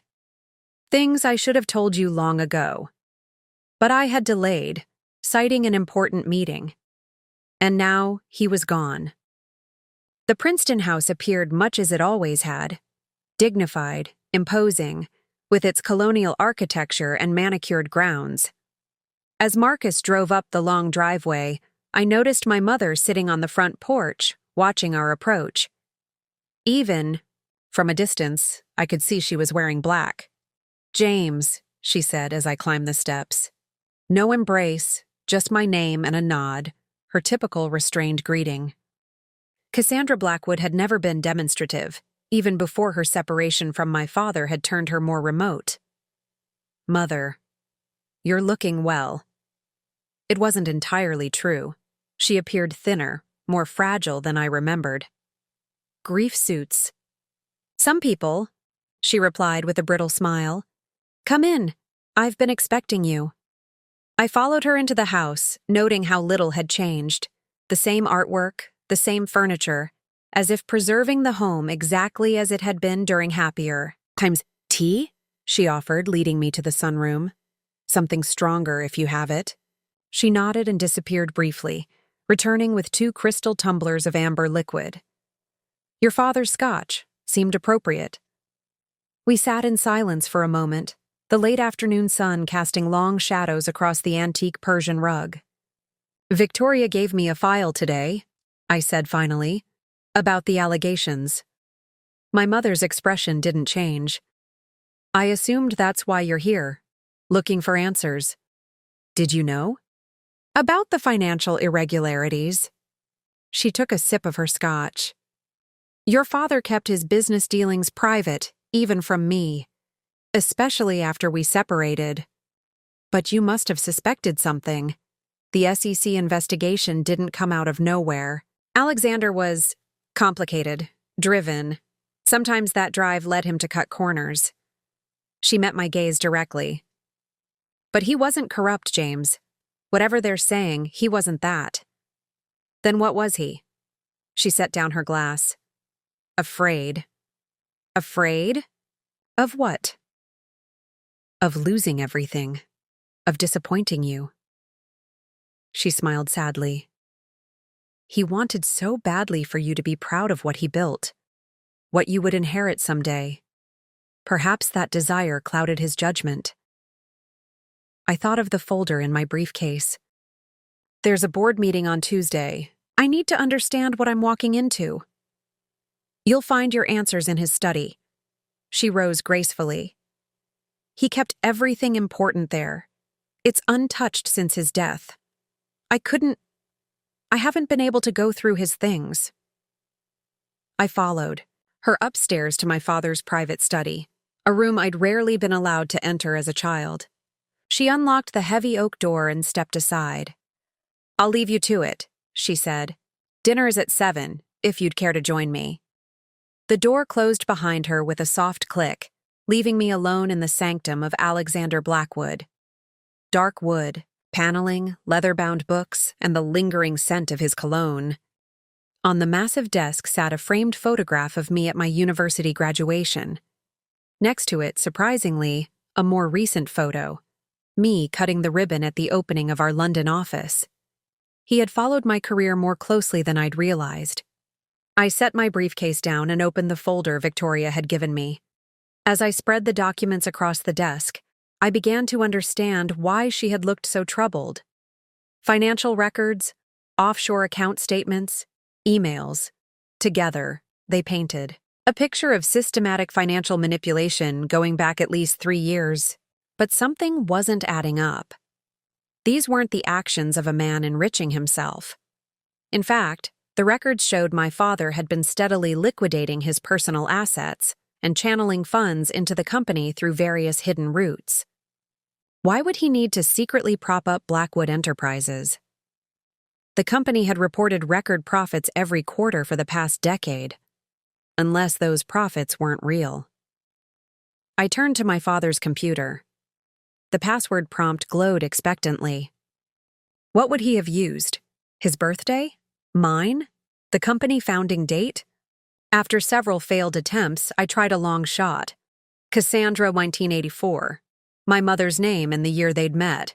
The screen unlocked. For the next several hours, I dove deep into my father's private files. What I found chilled me to the bone. The truth was far worse than I had imagined. Blackwood Enterprises wasn't just dealing with accounting irregularities, it was on the brink of collapse. And my father had spent the last 3 years of his life in an increasingly desperate attempt to save it without anyone knowing. The company's foundational product line, the revolutionary medical devices that had built our fortune, had a fatal flaw.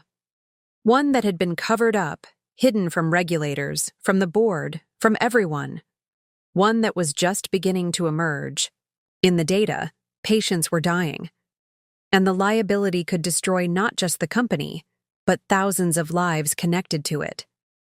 As the sun set outside the windows, casting the room in shadow, I finally understood my father's heart attack. The stress he had been under, the impossible situation, the legacy he had left me. "Mr. Blackwood?" I looked up, startled. Marcus stood in the doorway. "I'm sorry to disturb you, sir, but Mrs. Blackwood asked me to remind you about dinner." I glanced at my watch. Past 8 o'clock. "Tell her I'll be down shortly," I said, gathering the papers and tucking them back into the folder.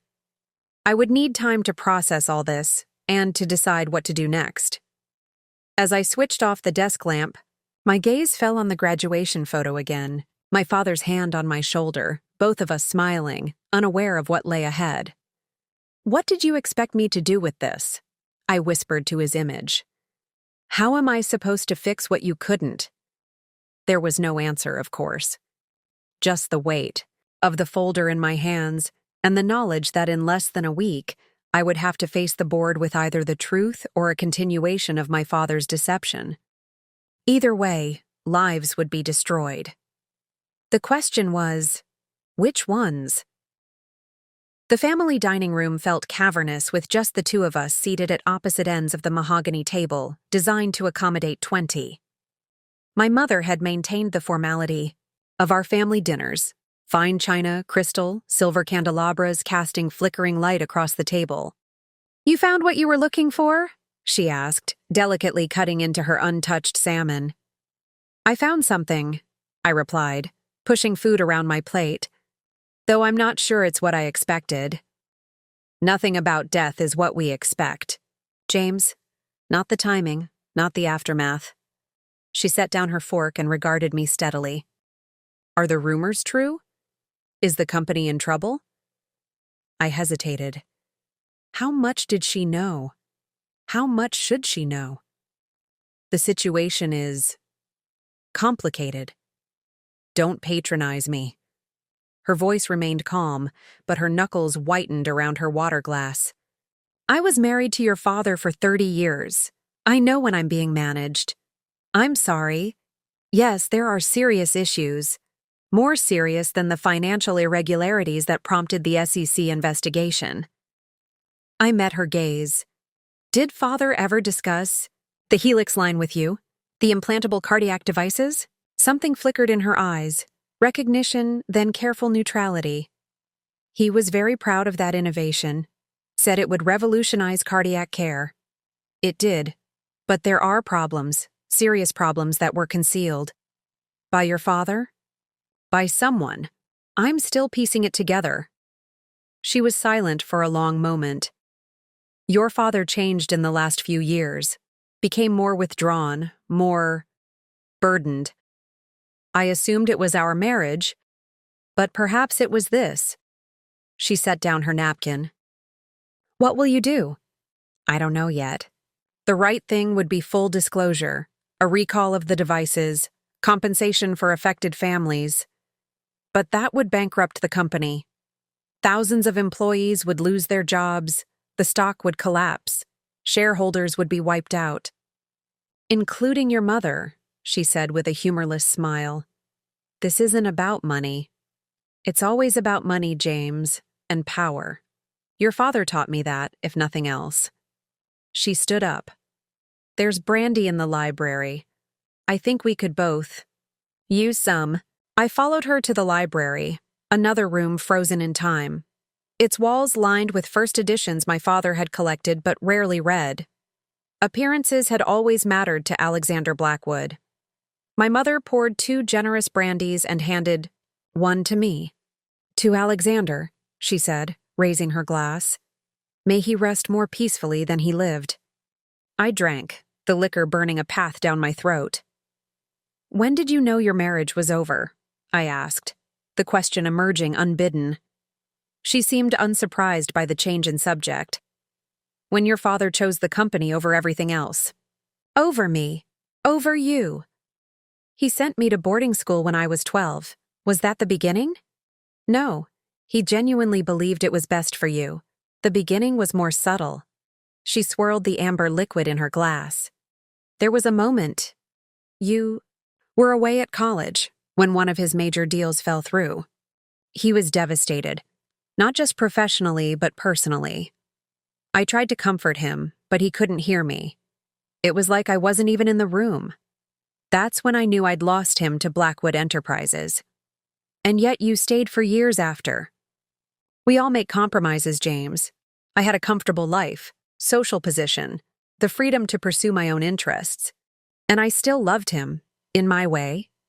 She looked at me pointedly. Why did you stay away so long? The real reason? The question caught me off guard. I needed to prove myself, outside his shadow. And did you? Prove yourself? I thought about my life in London, the success I'd achieved there, building our European division from a small satellite office to a major revenue generator, the respect I'd earned on my own merits. I thought I had, I admitted. Now I'm not so sure. Because now you're back, in his shadow.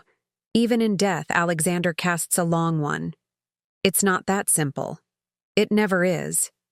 She finished her brandy. What your father feared most wasn't failure, you know. It was being discovered as a fraud. The great Alexander Blackwood, revealed as merely human after all. Is that what you think happened? He made a mistake and couldn't admit it? We all make mistakes, James. The measure of a person is what they do after. She set down her empty glass. It's late, and I find grief exhausting. Will you stay the night? If that's all right. I'd like to spend more time in Father's study tomorrow.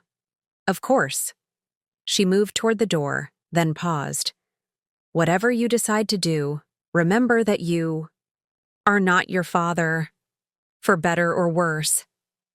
After she left, I remained in the library, nursing my brandy and contemplating her words. Not my father. Yet here I was, in his house, drinking his liquor, preparing to sit in his chair at the head of the board table, following in his footsteps whether I wanted to or not.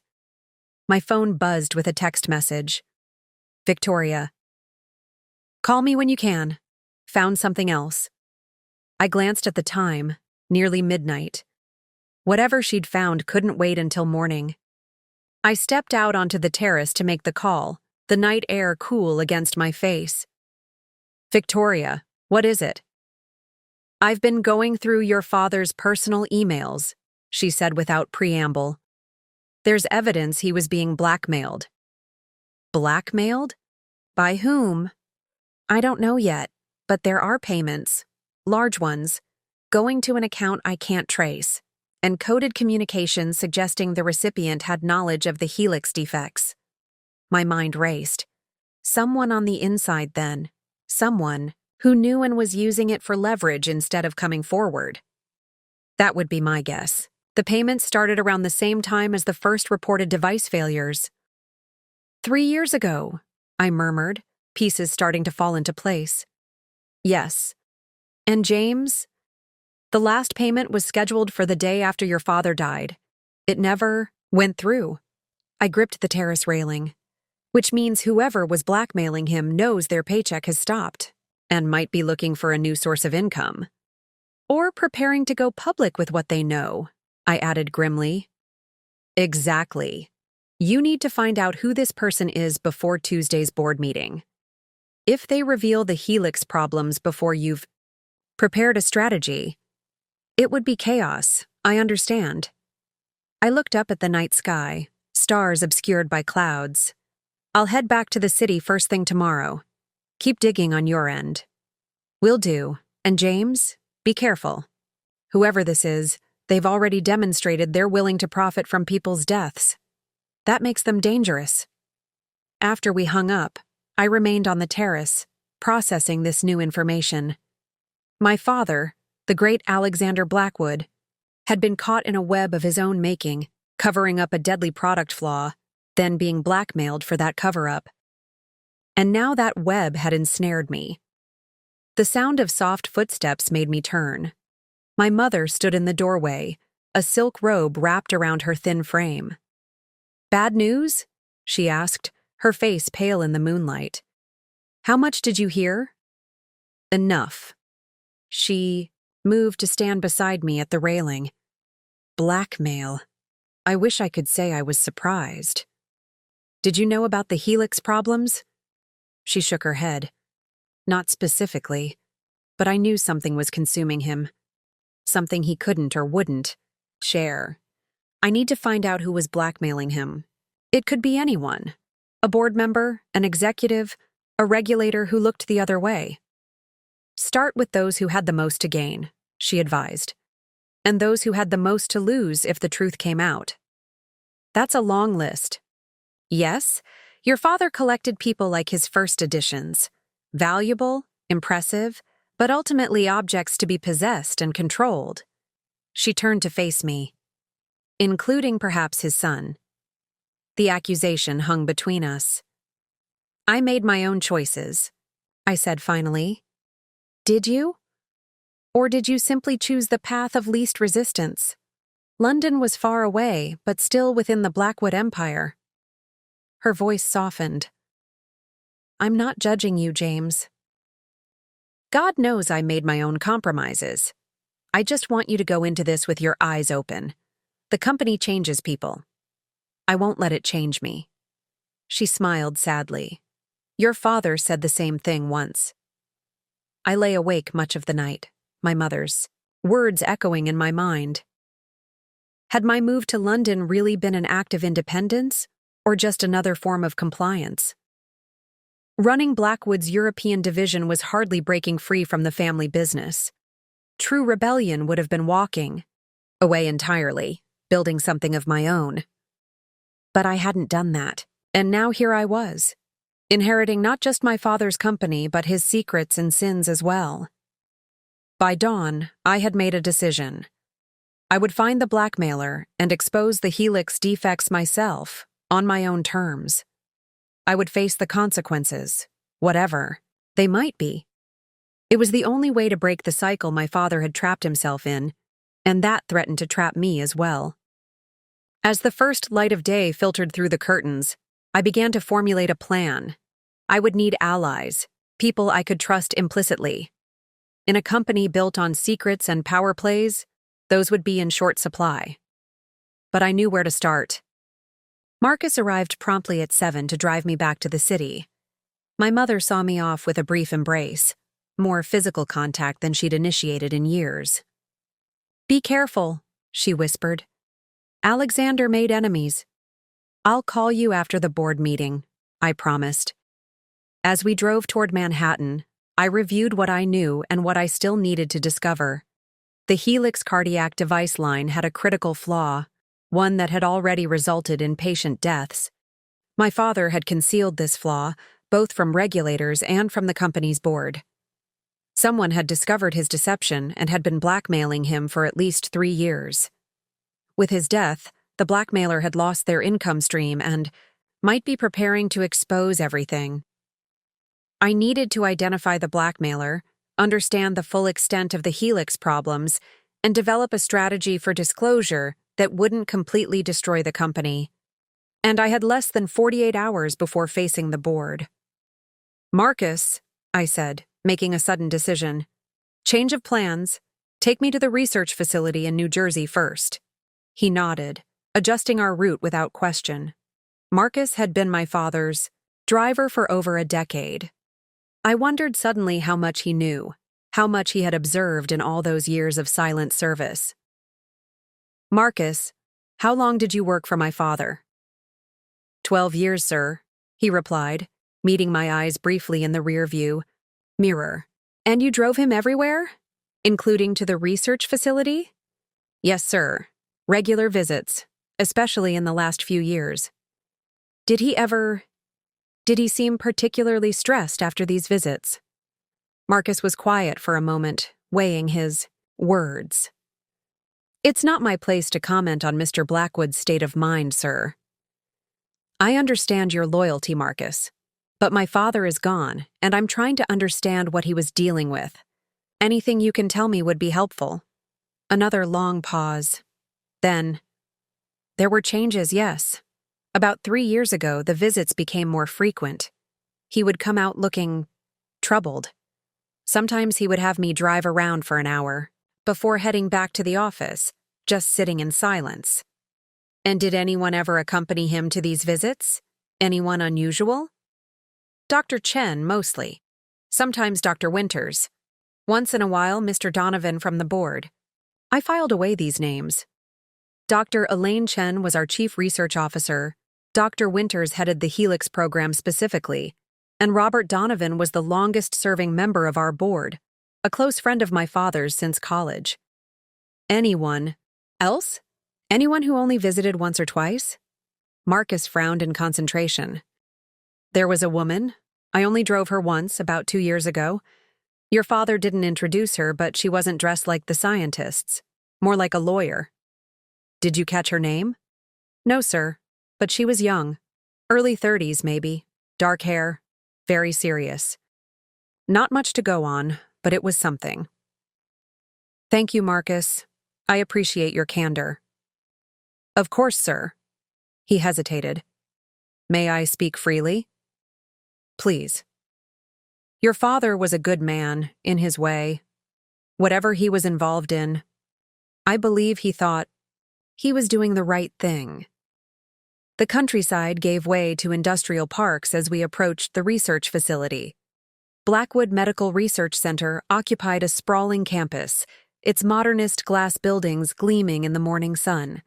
State-of-the-art labs where our most revolutionary products were developed, including the Helix line. As we passed through security, I noted the stringent protocols: retinal scans, badge readers, armed guards. My father had always been paranoid about industrial espionage, but this seemed excessive for medical device research. Dr. Elaine Chen met me in the lobby, clearly surprised by my unannounced visit. In her late 50s, with steel gray hair and piercing eyes behind stylish glasses, she had been with the company for over 20 years. James, this is unexpected. Her handshake was firm. My condolences on your loss. Thank you, Elaine. I thought it was time I got more familiar with our research operations, particularly the Helix program. Something flickered in her eyes. Concern? Fear? Of course. Though Dr. Winters is out today, I can give you a general overview. That would be fine. I followed her through the security doors, noting how she carefully positioned herself to block my view of a keypad code. Small signs of tension continued as she led me through the facility. Researchers glancing up from their work with curious expressions, security personnel appearing casually in our path, doors being closed as we approached. The Helix program has been our most successful innovation, Dr. Chen explained as we walked. Revolutionizing cardiac care with implantable devices that can adjust to the patient's needs in real time. And the failure rate? I asked casually. She missed a step. Failure rate? Every medical device has one. I'm just trying to understand the full picture. I'd have to consult the data for exact numbers, but it's well within industry standards. Her voice was smooth, practiced. I'd like to see that data. Of course. I'll have it sent to your office. No need. We can look at it now. We had reached a secure door marked Helix Program, Authorized Personnel Only. Dr. Chen hesitated, keycard in hand. James, I'm happy to provide whatever information you need, but some context might be helpful. The Helix program represents over a decade of research and billions in investment. It's important to understand the broader picture before drilling into specific metrics. Translation. Let me prepare a sanitized version for you. I appreciate that, Elaine, but I'm meeting with the board on Tuesday, and I need to be fully informed. No filtered information. Her smile tightened. Of course. It's just that your father preferred? I'm not my father, I said, more sharply than intended. And given the SEC investigation, I think complete transparency is in everyone's best interest now. Mentioning the investigation had the desired effect. She swiped her card and led me into the Helix department. The space was a hive of activity. Researchers at computer stations, laboratory areas visible through glass walls, and in the center, a large display showing real-time data streaming from implanted devices. Each dot represents a patient? I asked, gesturing to the map covered in tiny blue lights. Yes, we monitor performance constantly, though the data is anonymized for privacy. How many devices are currently implanted? Just over 200,000 worldwide. The number staggered me. If the failure rate was what the hidden files suggested, around 3%, that meant 6,000 people with potentially fatal devices in their chests. And how many critical failures have been reported? Dr. Chen's expression closed. That's a complex question. Critical failure can be defined in various ways. Let me be more specific, I interrupted. How many patients have died due to device malfunction? The room seemed to still around us, researchers pretending not to listen. I don't have that figure readily available, she said carefully. Patient outcomes are affected by many factors, beyond the device itself. Dr. Chen, let's be direct. I've seen the internal reports. I know about the defect in the power regulation system that can cause the device to deliver incorrect electrical stimulation to the heart. What I don't know is why this wasn't addressed when it was first discovered. The color drained from her face. Who showed you those reports? That's not important. What matters is that they exist, and they indicate a serious problem that was concealed from regulators and the public. She glanced around at the now openly staring staff. Perhaps we should continue this conversation in my office. I followed her to a sleek corner office with views of the campus grounds. Once the door closed, her professional demeanor cracked. Do you have any idea what you're doing? Coming in here, making accusations in front of the staff? Your father would never— My father is dead, I said bluntly, and his decisions have left this company in an extremely vulnerable position. I'm trying to understand what happened so I can determine our best path forward. She sank into her chair. It wasn't supposed to be like this. Tell me. She rubbed her temples. The defect was discovered during post-market surveillance. Small number of devices showed power regulation irregularities that could, in theory, cause harmful electrical discharges.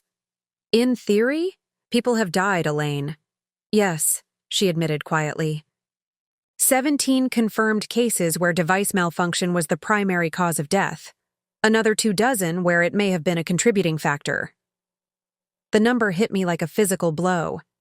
And the solution was to cover it up? Why not issue a recall? Your father made that decision. The company was in a precarious financial position after the failed merger with Westlake Pharmaceuticals.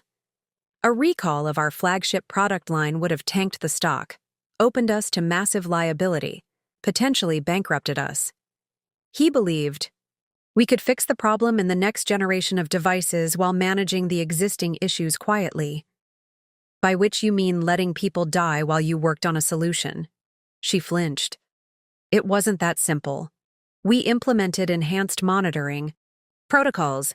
When data suggested a device might be failing, we would contact the patient's physician about the need for a preventative replacement without explicitly mentioning the defect.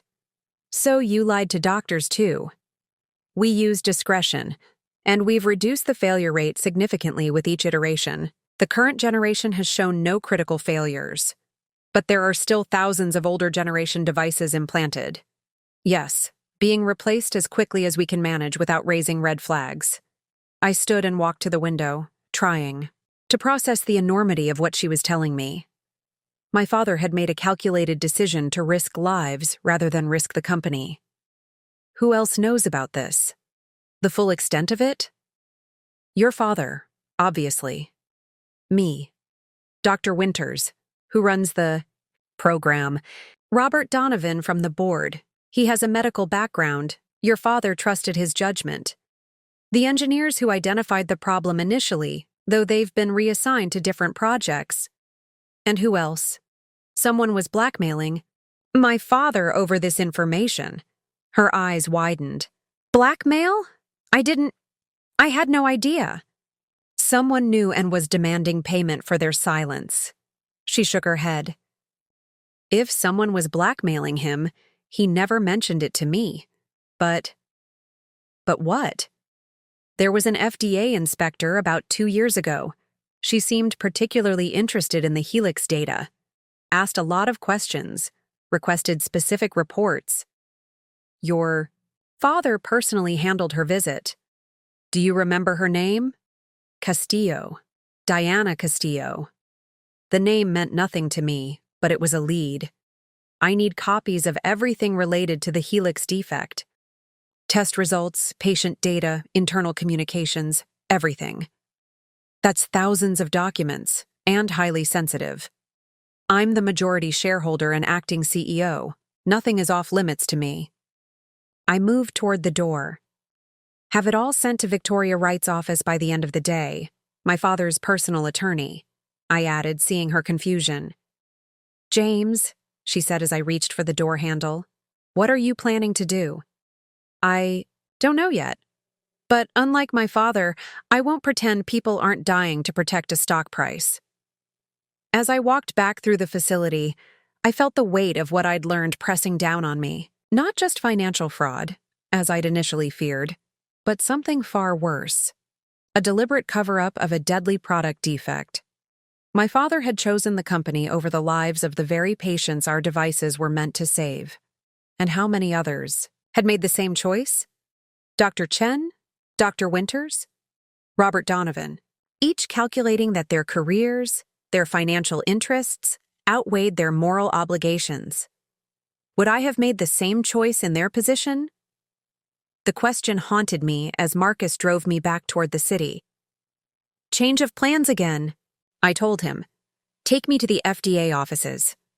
It was time to find Diana Castillo and discover what she knew, and what it had cost my father to keep her quiet. The FDA's New York field office occupied several floors of a federal building in Lower Manhattan. After providing identification and explaining that I needed to speak with Inspector Diana Castillo on an urgent matter related to Blackwood medical devices, I was directed to wait in a sterile reception area. After 30 minutes, a young man in a suit approached. Mr. Blackwood, I'm Brian Mercer, Supervisor for Medical Device Compliance. I understand you're asking about Inspector Castillo. Yes. Is she available? His expression grew uncomfortable. Inspector Castillo no longer works for the FDA. She left the agency approximately 18 months ago. This was unexpected. May I ask why she left? I'm not at liberty to discuss personnel matters, but if this concerns Blackwood Enterprises, I'd be happy to help or direct you to another inspector familiar with your products. It's a sensitive matter related to an inspection she conducted about 2 years ago. Is there any way you could provide her contact information? It's very important that I speak with her. I'm afraid we can't release personal contact information. He hesitated. However, I can tell you that Ms. Castillo now works in the private sector. Last I heard, she joined Morgan Health Technologies as a compliance consultant. Morgan Health, one of our direct competitors. The pieces were starting to fit together. Thank you, Mr. Mercer. That's actually very helpful. Mr. Blackwood, he said as I turned to leave, is there something about your company's submissions to the FDA that I should be aware of? I met his gaze. If I told him about the Helix defect now, events would spiral beyond my control. The FDA would launch an immediate investigation. Blackwood stock would plummet before I even made it back to my car. Not at this time, I said carefully. But my company is conducting a thorough internal review of all our regulatory submissions. If we discover any discrepancies, we'll report them promptly. He nodded, clearly unsatisfied but unable to press further without cause. We appreciate compliance-oriented leadership. Your father was always, let's say, confident in his interpretations of our guidelines. Entiendo. Continuaré la historia directamente en el mensaje sin crear un archivo comprimido. Aquí está. La continuación del texto. I left the building with new questions swirling in my mind. Diana Castillo had inspected our facility, likely discovered irregularities with the Helix line, and then left the FDA to work for a competitor. Had my father bribed her to keep quiet? Or had she been the blackmailer, threatening to expose what she knew unless he paid? And now that she worked for Morgan Health, what was stopping her from using that information to benefit her new employer? The cool evening air did little to calm my racing thoughts as I walked to my car.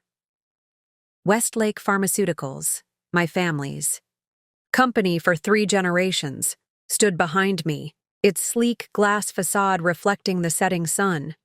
From the outside, it was the picture of corporate success, innovative medicine, and ethical leadership. The reality I was uncovering told a different story. My phone buzzed with a text from my brother, Michael. Dad's asking where you went. Bored. Meeting in 15. You coming? I stared at the screen. Michael had always been the golden child, the heir apparent. He'd never questioned our father's decisions or methods, not even when I'd raised concerns about the accelerated timeline for the Helix drug trials last year. Tell him I had a migraine, need to rest before tomorrow's presentation. The lie came easily. I needed time to think, to process what I'd found in my father's private files. The payments to an offshore account labeled simply DC Consulting had begun 3 years ago, right after Diana Castillo's inspection of our Cambridge facility. Monthly transfers of $25,000 that continued until 6 months ago, when she had taken the position at Morgan Health. I started my car but didn't pull, out of the parking spot. Instead, I opened my laptop and connected to the company's secure network.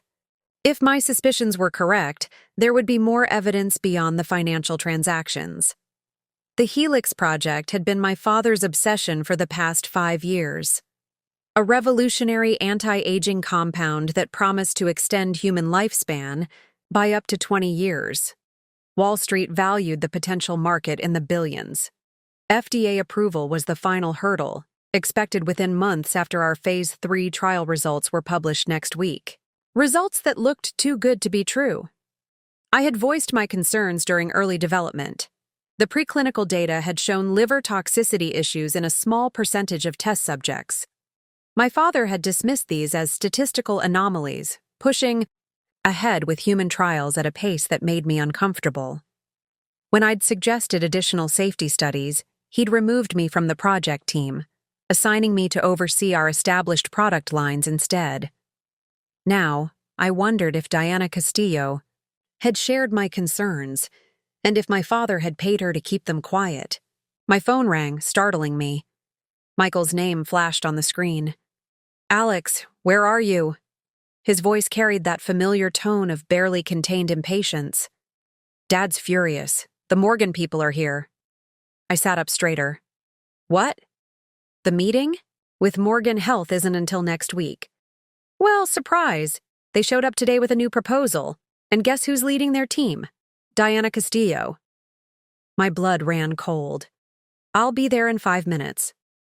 I swung my car around and headed back to the building. Whatever was happening, I needed to be there to witness it. The boardroom was tense when I slipped in through the side door. My father, Richard Westlake, stood at the head of the table, his posture rigid as he addressed the visitors seated along the far side.